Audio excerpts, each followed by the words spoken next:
All right. What's up, everybody? Thanks for clicking this video. Thanks for tuning into my channel. My name is Simon Hill, Black American from Louisiana, coming to you live from Budapest, Hungary. Today is Monday, December 30th, 2024, close to the new year, right around the corner. And I hope all of you had a successful, happy 2024, and I hope you have an even better 2025 as we inch closer to this new year. We're going to continue to grind it out on this channel. New content up all the time. Go check out the movie review we did for Players Club. Check out this live stream as well. Go subscribe to Backpack Bandits, all that good stuff. I only got 2 stories I'm going to be reading today because I got to do some writing for Culturalist Theory. As you know, I'm a writer for this hip-hop other YouTube channel, and yeah, I got some new lists up on there. Go check out the list that I did for, man, so many that I've done: Destiny's Child, MF Doom, Zero, Trey the Truth, Khalees, Joe Budden, Plies, all that sort of stuff, man. Go check it out on the playlist on my channel, things I've written for others, and continue to support as we continue to grind it out.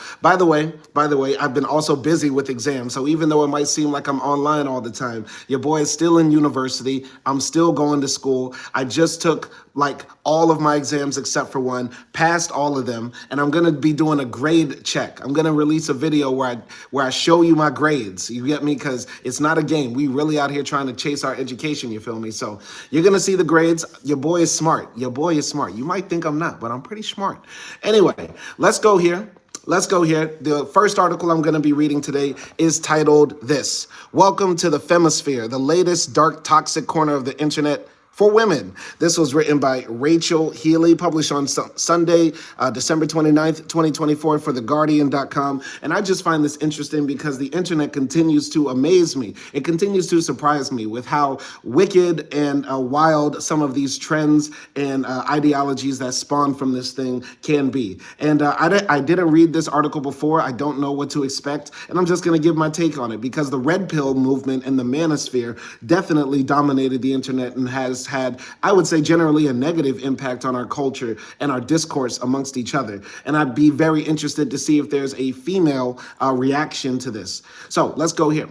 Femcel influencers urge their followers to give up on gender equality and use men for financial gain in the name of feminism. The manosphere, the misogynist internet world populated by influencers such as Andrew Tate, is widely recognized as a toxic space where young men are at risk of radicalization. Now, say researchers, women and girls are being sucked into potentially dangerous online spaces of their own, the femisphere.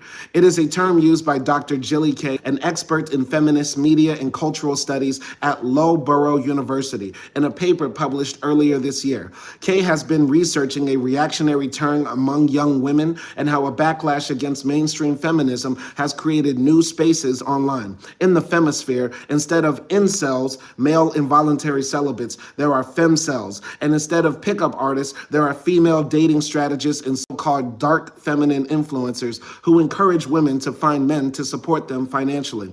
Most corners of the femisphere explicitly describe themselves as feminists. So Kay said she was surprised to see that their values seemed conservative and their philosophy mostly anti-gender equality. She said the logic that they adhere to is that men and women are fundamentally different.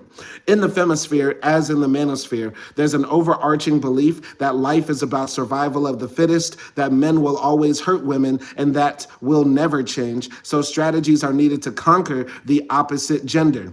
Kay looked at female dating strategy, which started as a Reddit forum with more than 250,000 members and expanded into social media and a podcast. It has a 6-point ideology for members to subscribe to, which includes ideas such as men should always pursue women, women should seek financial contributions from men, and the majority of men have no value. Interesting, very interesting. Mainstream feminism in recent decades has been very consumer-oriented, all about individual empowerment, emphasizing things like women being confident, successful, and women having all the things that men can have, said Kay. In other words, girl boss feminism. But since 2018, Kay said, there has been a growing rejection of that idea. Kay saw beliefs discussed and shared in online forums and via social media influencers that echoed the logic of the manosphere. particularly when it came to dating and relationships. Ideas like men are the gatekeepers of relationships and women are the gatekeepers of sex, she said. So women's currency in the sexual marketplace resides in her withholding sex from men, and you diminish your value if you have casual sex. Or the idea that to counter women's lesser earning power, the gender pay gap in the UK was 14.3% last year. Rather than fighting for pay equality, a man should provide for a woman financially. And women must embrace feminine energy to secure a husband, Kay said. It's incredibly conservative, but is trying to reframe it as being this empowering strategy.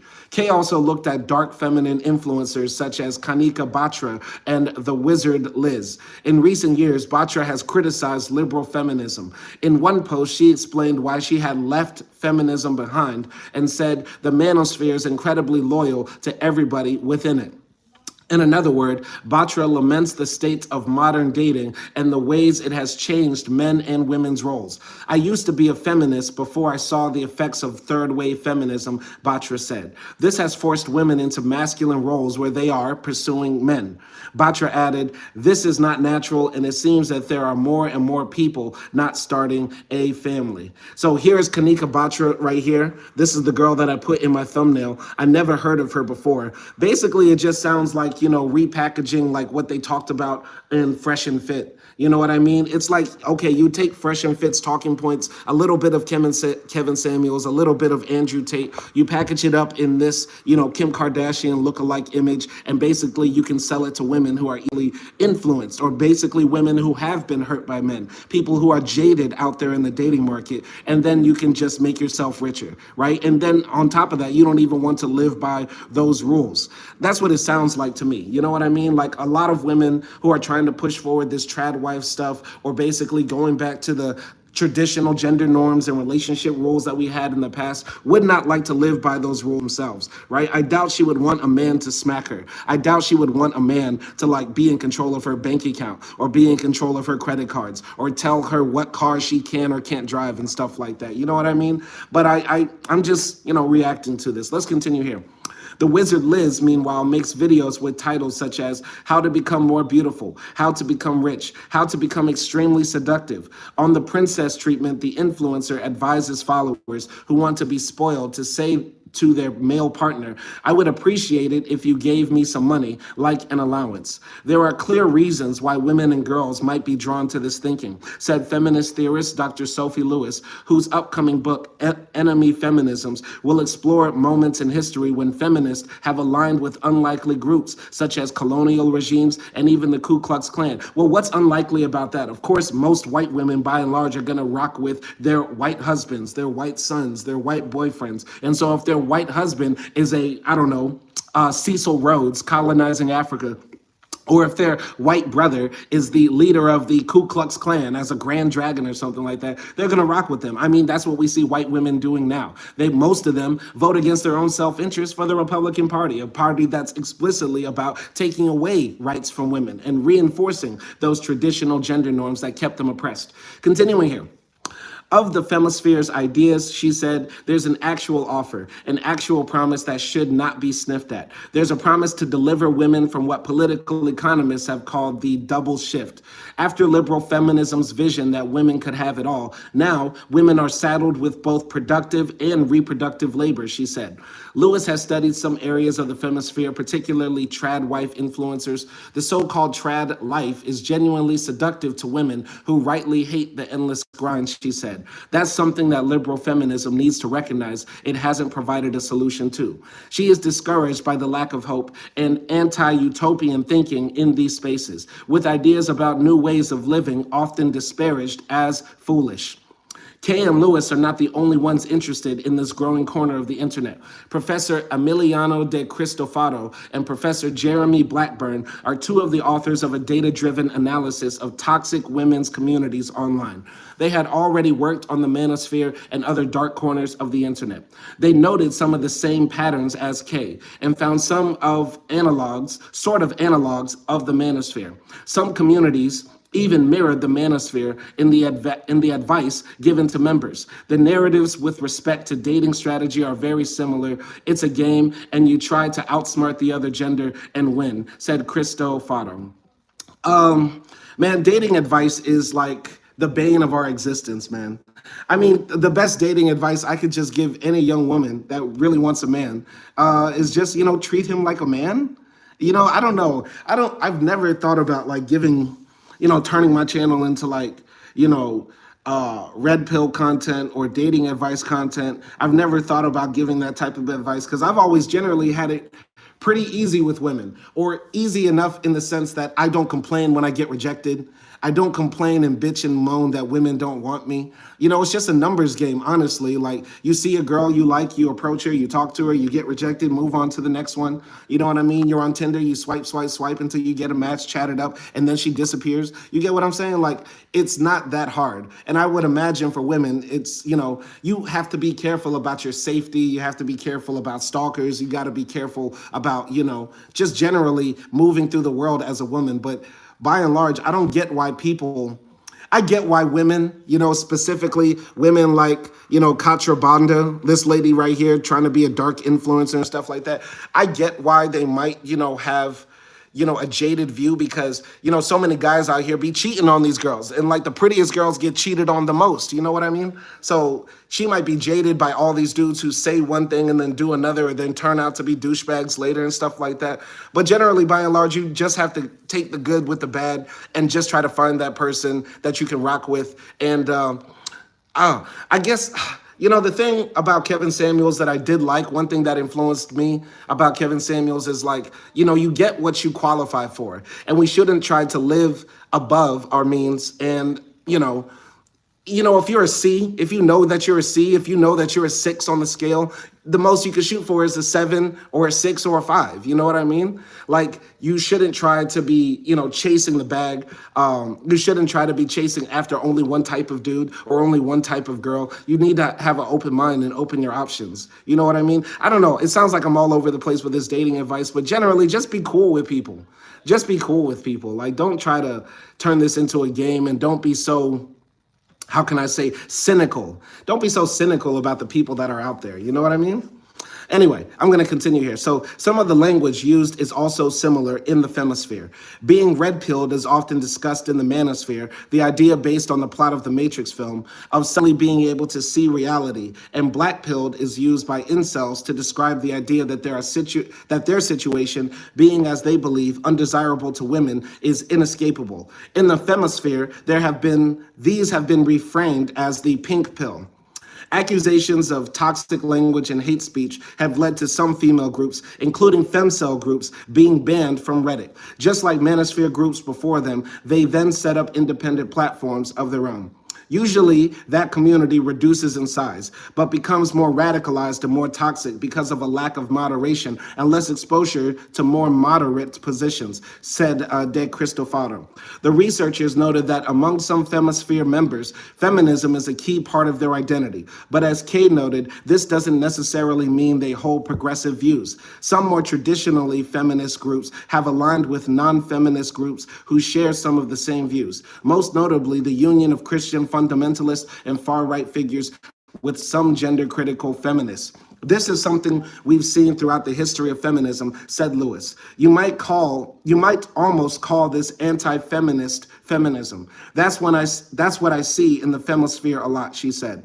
It's important to understand the long lineage of women, especially middle-class white women, making a calculation that they might be able to individually find a foothold within patriarchy by accommodating themselves to a certain set of disciplines in exchange for provisional protection, while throwing other women under the bus. I mean, this is the same, devil's bargain that Candace Owens makes. This is the same devil's bargain that, gay people who align with conservative values or conservative movements or conservative political parties, basically any sort of minority group is making this same sort of devil's bargain, basically saying, we'll adopt some disciplines amongst ourselves, we'll chastise our own people in the sense in the hope that we'll get protection from the dominant society above us, right? And so that's what it seems like also what these girls are trying to do. Like in a world where if you're a woman, you feel like men are only out here to hurt you, or every man is capable of violence against you, whether that be physical, economic, spiritual, emotional, and stuff like that,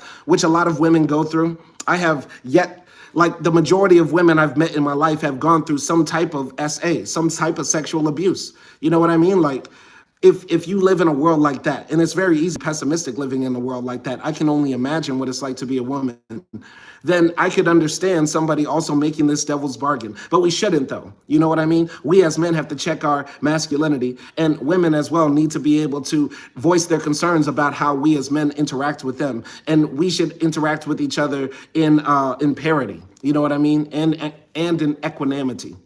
Continuing here, Kay sees parallels with Naomi Klein's recent work on the digital world, where she identified that many of these new communities contain a mix of ideas from both the left and the right of the political spectrum. In this case, certain ideas from left feminism seem to be getting mixed up with reactionary conservative ideas, Kay said. It's part of a broader reactionary politics, the role that digital culture is playing in rearranging traditional coordinates of left and right. I also think, I'm just going to throw my 2 cents out here. I think the trans issues as well has thrown a wrench into feminism, because there are, feminists who are exclusionary towards trans people, saying that trans people are not a part of women's lib. And I hate to use that old term, but you know what I mean, like the movement to actually fight against patriarchy and actually have gender equanimity and equality and stuff like that. Because there are some women who say, no, that's just a person who is now taking on the presentation of women, and they've never been a woman their whole life. You know what I mean? They don't have periods, they don't have wombs, they can't get pregnant.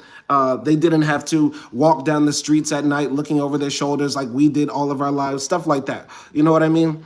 And, they don't have to worry about getting abortions and that sort of stuff like that.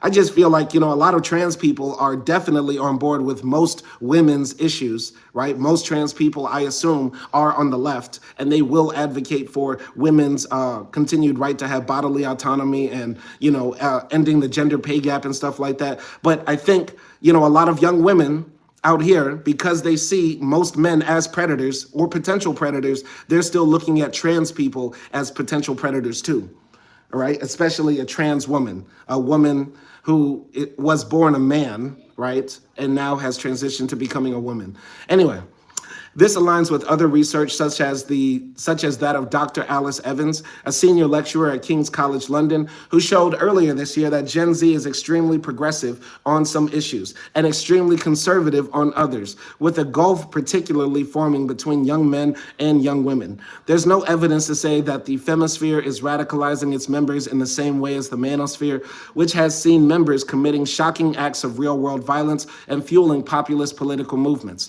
But there are reasons to be wary. De Cristofaro said more research was needed, but exposure to toxic content has been shown overall to increase radicalization. Kay said, it's important that people understand it and recognize it, partly because at first glance it can seem quite appealing, especially to feminists. Liberal feminism has been rejected for good reason. It has failed to deliver gender equality, so it makes sense that you'd want to find an alternative. But just because something is the enemy of liberal feminism does not necessarily mean it's good for women. Okay, I disagree here with Kay with the idea that liberal feminism has, not delivered gender equality. The fight is ongoing. I'll never forget when I was in Tunisia, I was teaching out there, and I also, at the same time, was going through a divorce with my first wife, and I didn't want to fast that Ramadan because I was so distraught about my first wife leaving. So I remember talking to this Arab man who was a teacher, and I was telling him about my situation and why I wasn't fasting, and he said, you're not like the Arabs. We deal with trauma and tragedy all the time. It's not for you. I'll never forget that. I'll never forget when he called me out for being weak because I wasn't fasting on Ramadan because I was hung up about my broad leaving me. You feel me? Like liberal feminism The fight for gender equality, the fight for freedom, in the words of Nelson Mandela, is ongoing. It's a process. It's not going to happen tomorrow. It's not going to happen next week. It's not going to happen in a century. It's a part of an ongoing struggle to fight against the reactionary forces that continue to want to take us back. So actually, liberal feminism has done a lot to forward and advance women's equality. But, oftentimes in this world, people who want to advocate for change and progress make one step forward and then two steps back. But we have to continue to try to make those progress up those stairs. You know what I mean? So that's all I got to say about this article, man. It's really all I got to say. I find this very interesting. I think this is Dr. K right here, who's saying, like, who's done this research. Shout out to her for doing the research as well. And yeah, I mean, once again, shout out to the influencers as well, man. Make your money, girl. But also be conscious of like what you're putting out there, because on social media, you have the power to influence millions of people. You know what I mean? Anyway, last article I'm going to read today is this one right here about this handsome, nondescript man, racially, the blackface performer who history tries to forget. Burt Williams, the first modern black entertainment star, was born 150 years ago. The contradictions of his career are still relevant today. Now, I find this interesting because I'm a writer, of course, like for Culturalist Theory. We deal with the aesthetics, we deal with, black history and that sort of stuff. And so I find this topic very interesting because, we as black people, the backbone of American entertainment, our global export to the world that is billions of dollars in generation every single year, yet and still we're often written out of the face of the progenation, generation, you know what I mean? Like the creation of this thing that we call American entertainment. So let's go here. This was published by Maya Phillips on December 21st, 2024. And the story goes like this. In the early 1890s, a black Bahamian immigrant named Burt Williams stepped on a California stage for the first time. He wore white gloves, a kinky-haired wig on his head, and had burnt cork smeared on his face. This was his first show as part of a group called the Mastodon Minstrels, and it was his first time in blackface. Once on stage, the usually charismatic Williams froze. He couldn't remember his lines. He finally blurted out, "If I says anything, those folks will laugh at me," before running off stage. According to his biographer, Camille F. Forbes, the audience, thinking it was part of the show, responded with uproarious cheering. Williams was appalled. He swore off wearing blackface. Williams would go on to become the world's first modern black entertainment star, the first black recording star, one of cinema's first black leading men, the first black man to star on Broadway. He was one of the pioneers of American entertainment, but is rarely mentioned in the same breaths as the likes of Fanny Brice and W.C. Fields. After all, his claim to fame was that same blackface minstrelsy that he so initially abhorred. So this is Burt in blackface right here. And he was from the Bahamas, but it looks like he was a light-skinned man. Looks like he had, a great, ancestor who was probably sexually assaulted and raped by the master. You know what I mean? And so he was probably able to pass somewhat maybe in his life, somewhat. I don't know, the picture's in black and white. I would like to see it colorized.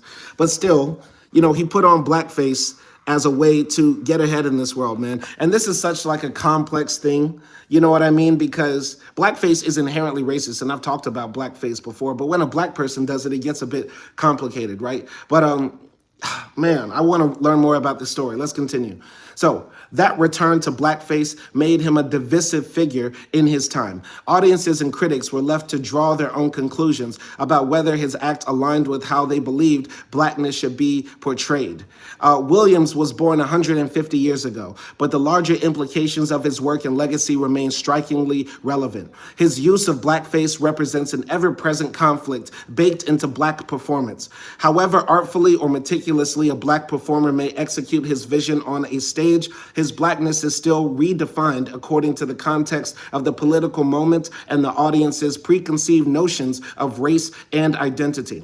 Can stereotypes, tropes, and even slurs be reappropriated? What makes a black character seem authentic? And what does it mean to make a joke land in mixed company? These aren't just discussion questions about the career of an entertainer born 150 years ago. They're the questions that underpin every time a black performer takes the stage, even today. Williams only stayed away from blackface for a few years. By 1895, he was performing with George Walker, traveling across the country on the vaudeville circuit. One night in Detroit, Williams suddenly decided to return to the blackface that so disgusted him, just for a lark, as he later recounted in a 1918 essay, The Comic Side of Trouble, in American Magazine. He continued, "No one was more surprised than me when it went like a house on fire. Then I began to find myself." Williams and Walker billed themselves as two real coons. A clever, and by the way, YouTube, don't censor me for this. This is in the story right here, right? Williams and Walker billed themselves as two real coons, a clever marketing tactic that undermined the performances of the white actors in blackface, shucking and jiving. Why would Williams return to blackface? For one, blackface was a tried and true form of entertainment that may have seemed like the singular model of success. But Williams was also attempting an appropriation of blackface, challenging the notion that white men could perform and embody a racist fiction of black man, one that was based in their bigotry and fears. Williams played the Jim Crow figure, and Walker was the Zip Coon, or Jim Dandy. Though they took on these stereotype roles, they downplayed the imagined darky dialect and the more virulent racist cliches to focus on the odd couple setup of the characters. So basically what they're saying, they're doing blackface and they're taking on the name of real coons. Imagine today like a rap group called Real Niggas. Let's keep it real, man. Like 100 years from now, 200 years from now, black people might be looking at modern hip hop or hip hop from the 90s or 80s. Like, how could black people be making caricatures of themselves like this for white audiences, right? Like niggas with attitude. Come on now. And like every rapper has at least one song called Real Niggas or something like that. So yeah, imagine like a rap group called Real Niggas going on stage and they're rapping the most like, heinous gangster stuff. But they're not rapping about how they hate black people and stuff like that. Like if hip hop was around in the early 20th century and there were like two white guys on stage with like shoe polish on their face talking about how they want to lynch black people and stuff like that. Very interesting, that they were able to like do this show and make a lot of money doing it because, hey, America's entertainment industry was built on minstrelsy, built on blackface. But let's go here. We're going to get the story right here. So Williams welcomed the duality and the safety. He imagined such a racist caricature afforded him. The darky was just a mask. He remained Bert, the bright, well-dressed West Indian actor. He made certain to always maintain a distinction between his persona on stage and his off-stage life. Like white minstrels of the time, Williams and Walker put pictures of themselves in tailored suits on their sheet music as a way to show themselves as performers separate from the stereotypes they played. In 1896, he and Walker moved to New York, where they advocated for black theater and were themselves pioneers. The two soon staged a successful vaudeville farce called Sons of Ham, which was followed by In Dahomey, a Negro musical comedy. It was the first full-length black musical to be performed on Broadway, and it was a success. It even toured in England, where Williams and Walker performed at Buckingham Palace for King Edward VII. Oh, look, we have the real coons from America. Yes, the real coons are coming to the king's chambers. That's hilarious. Imagine King Edward VII is sitting there. Oh, these two coons are hilarious. Yes, they quite are. Anyway, a New York Times review of the show in 1903 declared that the Negroes in the audience were in heaven, and the critic praised Williams for his electric connections with the risibilities of the audience. Risibilities. I've never seen this word before. That's one of them old school words you come across and you're like, huh? People spoke like that? Anyway. He is of a serious, depressed turn of countenance, dull, but possessing the deep wisdom of his kind, the writer continued. So here are the two coons. Here are the two real coons right here. And remember, these are black people, right? This is not a black man in blackface right here. This is his partner, Zip Coon, Jim Dandy. And here's, what's his name? Bert Williams right here in blackface, right? And, basically it's like an Amos and Andy type of thing. Three Stooges while he's dressed in blackface, right? I'm pretty sure if we watched it now, we would say that he's doing a caricature of black people and people could easily assume that he's, being slow and dumb because of his race. But, they were trying to do the same type of show that would appeal to white audiences, but at the same time, maintain their dignity and not make the craziness of the character in blackface be reflected of the respectability of the black character who is not in blackface. So they were supposed to, the straight guy with the clown, you know what I mean? That was the situation they were trying to do, from my understanding of the article. Anyway, continuing here. 7 years later, Williams integrated the Ziegfeld Follies, becoming the first black performer to star with white performers in a major musical production. His hiring didn't come without conflict. Many in the Follies cast threatened to boycott, and the show faced opposition from the nascent Actors Equity Association, for which Williams wasn't even able to get membership. The theater maker, Florence Ziegfeld, however, held strong. According to The Last Darky, Burt Williams' black-on-black minstrelsy, and the African diaspora, Ziegfeld reportedly said to Williams' frustrated castmates, "Go if you want to. I can replace every one of you except the man you want me to fire." So Williams stayed. Though this new level of celebrity brought other issues his way, black critics and journalists lambasted him for allowing himself to be used by the Follies and for perpetuating harmful stereotypes. Williams was constantly renegotiating his relationship to his audiences. When he performed for integrated crowds, Williams was confronted with two antithetical sets of expectations regarding authentic blackness. The whites were ready to see him as the bumbling darky stereotype, while many blacks hoped to see a version of what the black theorist Alain Locke deemed the new Negro, a successful, self-respecting black person who rose above old notions of blackness. And when Williams achieved Follies fame, his audience was almost exclusively white, and likely unaware of the nuances he aimed to bring to his blackface minstrelsy. Rather, it seemed as though he were simply accommodating the dehumanizing assumptions they brought with them to the theater. So, here's a picture of his show right here. Here's Burt Williams right here in blackface, right? Advertising for this show. And yeah, like, he was trying to walk that thin rope, which I can imagine like a lot of rappers are doing, right? Like imagine you're Jay-Z or Kendrick Lamar or Tupac or any other famous rapper, right? You walk out on stage and you see a sea of white faces, but you also know that, black culture put you there and there are black faces in the crowd as well. So you have to put on the show. And in the show, you have to do, the sagging pants, you gotta do, the nigga this, nigga that, and all that sort of stuff. You gotta be super thug on stage like 50 Cent. But at the same time, you're also trying to represent like an idea of black upward mobility, right? You're supposed to be there as a representation and a beacon for a hope of a better tomorrow and brighter economic futures for like the kids who are black in the audience looking up to you, while the white kids next to them are just saying, our nigga dead for, the MJ part on all of the lights. So yeah, it seems like that's the tightrope like Burt was walking on that stage. Continuing here. So Williams went on to do more recordings and star in films such as Darktown Jubilee in 1914 and A Natural Born Gambler in 1916. He was famous, rich, and well-regarded. His fans included Ernest Hemingway and Irving Berlin. Berlin served as one of the pallbearers at Williams' funeral. Williams is most certainly the product of another era, but he isn't a figure who can be simply forsaken to the past, where his minstrelsy can be elided in favor of other historical black performances that seem to more explicitly elevate the race. The minstrel tradition still defines and inspires a number of modern black theatrical works like Dave Harris's Tambo and Bones and Jordan E. Cooper's Ain't No Mo. Broadway, though no longer openly segregated, and Broadway, though no longer openly segregated, is still dominated by white creatives and white audiences. So every time a black actor steps on a Broadway stage, there are still vestiges of the same problem Williams faced, with or without the burnt cork. How can one represent their blackness on stage?